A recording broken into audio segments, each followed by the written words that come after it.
Welcome to Buckle Up Betties, episode 4. This is the head Betty in charge. I bet you didn't know that B actually stood for Betty. This is Ashley Morrow coming at you from downtown Tuscumbia, Alabama, birthplace of Helen Keller. There's your trivia for the week. Now you're like 100 times smarter than you were when you began. So, Betties, guess what I got today? Well, first, let me tell you a story.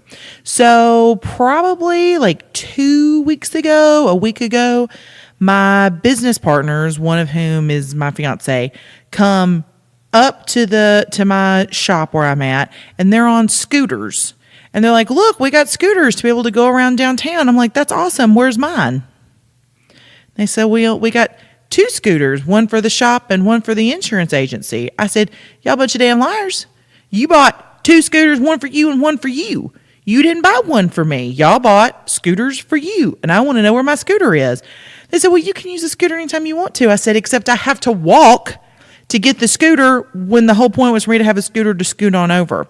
Anyways, after a lot of yelling and guilt tripping and calling them both anyways, I've got my scooter, and now we're looking for a basket. Now, the problem is I'm not exactly coordinated enough for a scooter. I sort of lied and told them I was, and I've already fallen off of it twice. Once in the store and then once on the street. In fact, when I test drove it, I screamed so loud, like I was literally scooting towards my death, that when I went to dinner that night, the hostess goes, did I see you on a scooter on 6 screaming your head off? I was like, maybe. Actually, yes, that was me.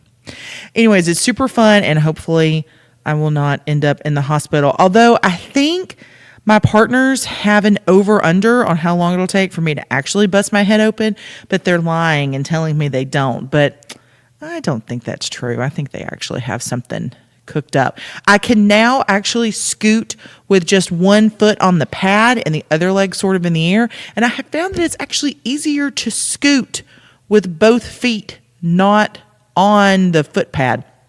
I don't know what that means. Probably that I'm very, very coordinated. And it's probably a lie. Okay. So I wanted to tell you about my scooter because I'm super excited about it. I also want to talk about the disaster that is Macy's department store and Forever 21. So if you haven't seen the news or haven't seen the outrage online, what is today? Today is July 24th in the year of our Lord 2019. So yesterday on July 23rd, an article comes out in the morning about Macy's department store had picked up a product line of portion control plates. And in the picture, one of the plates has like a smaller portion that was called the foodie, and then the larger portion was called the food coma, which is super cute. But then in the picture, there's a plate behind it that says, the smallest portion says skinny jeans, and then there's a slightly bigger portion that says your favorite jeans, then there's a larger portion that says mom jeans. And I'm telling you, the pitchforks came out, and people were ready to burn that place to the ground. Now, I think, how easy could that have been solved? Because it's actually a cute concept, a portion control plate for a grown-up. I'm actually not opposed to that. But, like, you couldn't have put skinny jeans, favorite jeans, jeggings, skinny jeans, favorite jeans, sweatpants. You know, I think that there's some things we could do, but calling it mom jeans, anyways, people got super upset. And then, not to be outdone, an article comes out that afternoon about the fast fashion retailer Forever 21, that they have apparently been giving away freebies with their orders, and they were giving away the diet bar Atkins bar, so like a meal replacement bar or something that people eat when they're on diets. And of course, the first people to report this are the plus size customers who received this, who didn't ask for, nutrition or dieting advice from Forever 21. And as they start to report it, then the smaller sizes, I think, start reporting it too. So the article that I read was that both plus size and regular size receive these diet bars. So, first of all, these companies have like a gajillion dollars. Why are you not? Who is responsible for that? Is there just one buyer who decides, hey, let's make fun of 50 to 75% of our target audience and say that mom jeans are the fattest jeans? Like, how fucking stupid do you have to be to alienate a huge part of your audience? Moms control a huge portion of the discretionary income. Why in the world would you call them fatties? That's basically what you did, Macy's. That is so freaking stupid. Let me just say that I am not volunteering. I'm saying you can hire me to look at your products and risk mitigate for you, because that should never have made it to the showroom floor. That's so stupid. That's a freshman mistake. And no offense to you freshmen, I think you could have done better than that. Okay? Okay. So then Forever 21, I don't know what the hell they were thinking. First of all, I know that for me, myself, and had I gotten a weight loss bar like that, I'd have been like, what the hell? This was really dumb. And I probably would have posted something funny about it on Facebook, but it would not have hurt my feelings. But Betty's, let's be honest, I'm like practically a narcissist. Like, I should possibly be diagnosed and medicated, okay?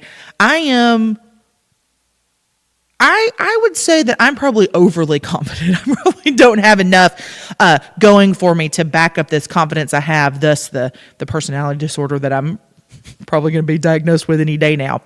But because I own a shop, because I've worked with women in clothing for so many years, I know that I have women who come in my shop who will not buy the piece that fits them the best because they don't like what the tag says.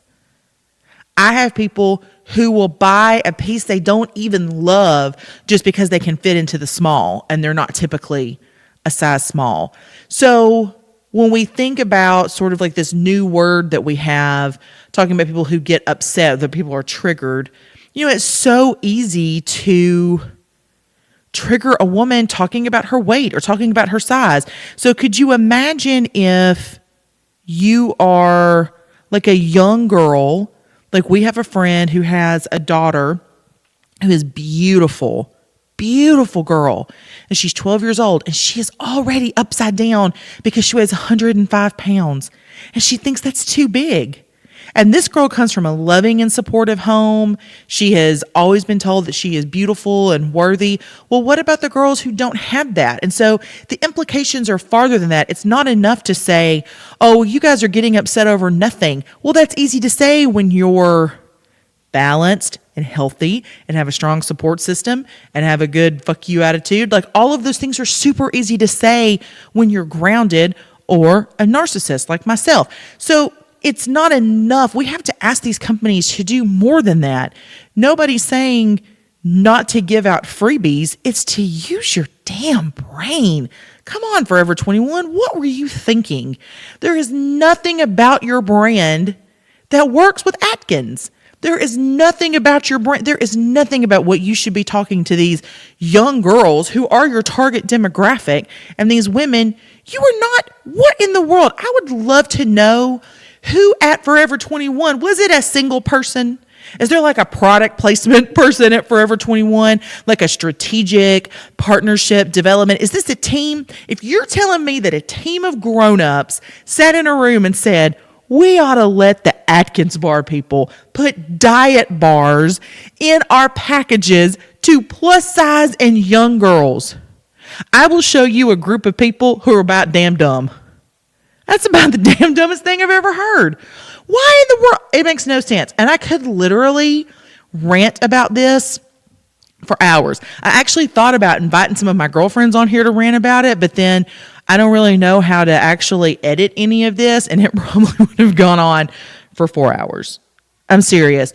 It is the most ludicrous and insane thing I have ever seen. In fact, if you don't follow Buckle Up Betties on Facebook, you literally need to, because it's amazing. I made a meme for the Buckle Up Betties page, and it's so funny. It says, no one could piss off women more today than Macy's. Forever 21. Here, hold my Atkins bar. I just don't understand how these companies who have experienced buyers and focus groups, and we live in a world of social media where you're judged so quickly. I mean, this is we live in an internet troll era where everybody is triggered about everything and people are always on the edge, and you're going to tell people they're fat? Hey, mama, take off your mom jeans. You're fat. Here's your sweatpants. Also, if you bought this at Forever 21, we're going to go ahead and give you a diet bar. It's so dumb. I really do think that people should call me for my opinion more often. Also, you have to pay for that. Anyways, but you guys don't, because you listen to Buckle Up Betties for free. Also, because I don't have a sponsor, it's like super for free, which means it's totally unfiltered. I heard a guy last night talking about a woman. He said her filter filled up about 10 years ago and no one changed it. I was like, oh shit, you could change it? That's a thing? I bet there's a lot of people who'd pay to have my filter changed. Anywho, so last week I was attending a networking event, and a girlfriend of mine who's also a client, I was sitting there talking to her and her husband was sitting in a chair, and he sort of leaned back, and I noticed that his fly was unzipped. And so when he got up to walk off, I leaned over to my friend and said, hey, you might want to say your husband, his fly's unzipped. She goes, I'm not telling him that. You tell him that. It'll be hilarious. It'll embarrass him. I was like, okay. Because I'm 100% the stranger / friend / bestie that will come up to you and say, hey, there's something in your teeth. Your skirt's weird. Like, I'm going to help you because I want somebody to help me, because honestly, I'm a disaster. I need a lot of help. And if I've got shit in my teeth, I want somebody to tell me about that. Like, you got lipstick on your teeth or food in your teeth. Like, you better be telling somebody, because you know what happens when you don't? Karma. Okay? She's real. And she will come after you with a vengeance. Anywho, so I go and I tell the dude, I'm like, hey, I sort of pull him away and I lean in real close and I say, hey man, your fly's unzipped. I'm sort of whispering it to him. And he zips it and he goes, man, what are you doing looking? I said, well, that's fine. I don't have to look. You want to throw your ding-a-ling everywhere and let them see it? That's just fine. I'm getting a little loud because I'm a little, I just got called out for being nice. But then it got me to thinking, girls, it is sort of weird. Like when you see a guy whose fly's undone, who is literally an inch away from his pecker. Such a funny word for penis. Pecker. I feel like I'm in second grade. I don't think I said things like that in second grade. That might be a seventh grade thing, although I am a little advanced vocabulary-wise. Anyways, so we're going to talk about this on the Facebook page. I think I'm going to have to make a poll or something. Would you tell your friend's husband that their fly was undone? Because, of course, for like a red-blooded heterosexual man, it's going to be, well, why were you looking? Well, heifer, I couldn't help but look. Literally, your barn door was open. But it does raise an interesting question about how much should we help them if they're going to be assholes about it? Because I don't think that was unique to him, because he's hilarious and really nice guy. But I sort of wonder, like, that it would be a pretty typical response for a man. Like, why are you looking? I don't have to look anymore. You can let that frick flag fly, sir. I don't care. Share about your penis. Have fun with that. Okay. I'm going through my list. I'm at my last item on my list. So the last couple of weeks have been a little strange for me. So for those of you who don't know my backstory, I'm actually a widow. My husband passed away in 2014, and I'm engaged now and in a really healthy, wonderful relationship. But there are still times that, that's hard. And there's still times that I think about him more often than not. But I have a lot of people who will call me after a loss, whether it's personal or somebody they know, and sort of say, like, what do we do now? Like, what does this next step look like? The next day, the next year? Like, what does this look like? And I'm so honored that these people would trust me to ask me to share my story with them. But it's been sort of a weird week. We had a close friend, someone who works for my father. Her husband passed away. He was ill, and I had a friend whose brother committed suicide, and I had a friend of mine who lashed out on Facebook because she felt like I was making fun of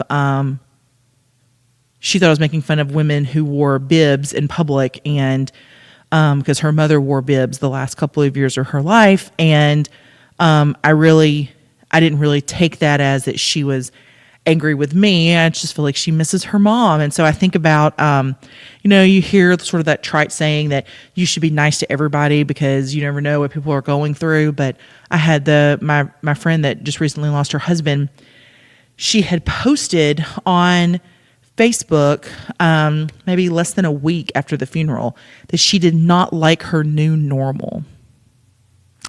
And so when she reached out to me last weekend to ask me how did I make it through the first few weeks and the first few months after my husband passed, I had to tell her, I said, I want you to know that when you suffer a trauma or a loss like this, you don't have a new normal for almost a year. The stages of grief, you can literally, I don't even know if this is scientific. This is just my personal experience. I would cycle through the experiences of grief in like one day, where I would be so angry and I would be sad and I'd be accepting. And, I'd go through all of these different emotions within one day. And I had no idea how normal that was. And so when my husband passed away, I actually moved in with his parents, because they had a big house and I could keep my dogs there, and it just sort of made sense at the time. And I don't think I realized how much I put off my grieving experience because I never felt like I was alone because I was a guest in this house, or because there was always somebody right outside the door. And I can remember the first week that I moved into my house, I didn't have internet. I didn't have TV. I had nothing. I was waiting for them to come set all of that up. And I can remember going into the kitchen to fix something to drink, and I couldn't get the drink to open. It was a 2-liter. And I remember just sitting in the floor crying in the floor of my kitchen because it was the first time I had been alone in probably 6 months. And it was the first time that it hit me that I have to be alone for a while. And I've never necessarily thought I had to have someone, but I was used to the second person rule. You just pass the 2-liter off to the next person, and then when they open it, you say, "Of course you did. I loosened it for you." That's like a classic white person saying, by the way. I don't know if y'all have seen that list of stuff white people say. I need to post that because it's really, really hilarious. But I saw that post the other day. It made me think of that. And I remember just sitting in the floor crying and thinking, my second person's gone. How am I going to have the second person rule now? And as I'm sitting there on the floor crying, it was just like this spirit came over me that said, "Get up out of the floor and make this work." And I was able to eventually open the drink. My hands actually bled from trying to open that. By the way, they need to do something about that. That's crazy. Your hands should never bleed from trying to open a 2-liter. But I can remember that moment of, you can live and you can do this. You just have to want to. Okay. And I can say that there were a lot of times that it did seem easier just to lay down in bed and to not want to. And I had a friend of mine who played very competitive football in college, went on to the NFL. I mean, this guy is the real deal. One of the best salesmen I've ever met. This guy, like, I always tease him about being a robot. I'm like, do you ever like take a nap? Because like one of the greatest joys in the world is taking a nap. And I remember he called me maybe 2 months after Micah had passed. And I was telling him that I was just sort of struggling and that I didn't really feel like working that day. He said, "Then don't." He said, "Actually, one of the greatest things about you is your brain, and your brain can't work if you're not well, and you're not well." He's like, "It's absolutely okay to stop." I was like, "You stop? Does somebody ever unplug you?" And he was like, "Yeah, sometimes you absolutely have to." And so I think that when you're going through something, or if you have a friend or family member that's going through something, you have to provide that space to grieve. Because I think so many times when you're the grieving person, once it's over, the funeral's over, the flowers have been dispersed, there's no more casseroles coming to the house, and people get to where they don't ask you how you are. How are the kids? How are you doing? How's their parents holding up? And people quit asking that. It feels like your grief and this sort of enormous burden that you carry has been forgotten. And in actuality, people feel like, well, I don't want to ask because this might be the one moment that she's not thinking about that. I'm here to tell you there's never not a moment that you don't think about it, especially in that first year. I can't think of any public restaurant or shop that I did not cry in. Like have a total just cry, have to leave. And then as the time went on, the days went on, the weeks went on, the months went on, I would just stand there and cry because I didn't really care if it made them uncomfortable or not. And I think that we have to really, those of us who love grieving people, those of us who love hurting people, not hurting, but people who are hurting, I think that we have a responsibility to sometimes just exist in that space with them. And I know it's hard. It's funny because I think there's a lot of books on grief and but there's no manual that tells you what to do afterwards. You know, we are such a blended society. We have so many different religions here. There's nothing here that's sort of like the majority rule, but things like, when do you take off your wedding ring?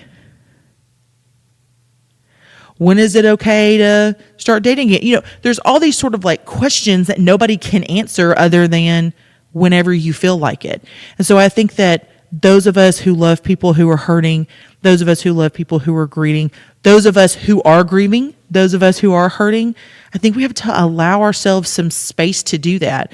There's not a magic formula where you wake up one day and everything is fine. You sort of have a moment way down the line where you look back and you realize that you were more okay than you thought you would be. If you had told me at this time in 2014 that I could be happy and getting married again and have a million businesses and have my own if you'd have told me that I would have been this okay, I would never have believed you. And I was lucky enough that I had people who let me exist in that space. I can remember calling my best friend and saying, I think this is it for me. I don't think I'll ever kiss a boy again. And she said, okay, well, what's wrong with that? And being given permission to exist in your grief,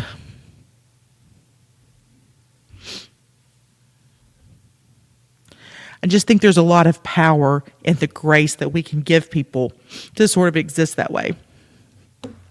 Anyways, I did not mean to, I've got a lot of people looking at me who are sort of tearing up right now. And I think that maybe I'm going over my time a little bit. I try not to rant too much. So listen, give your grace, give your space, get a scooter and some extra insurance. And, fuck Forever 21 and Macy's. Those guys are douche rockets. All right, buckle up, Betties. See you later.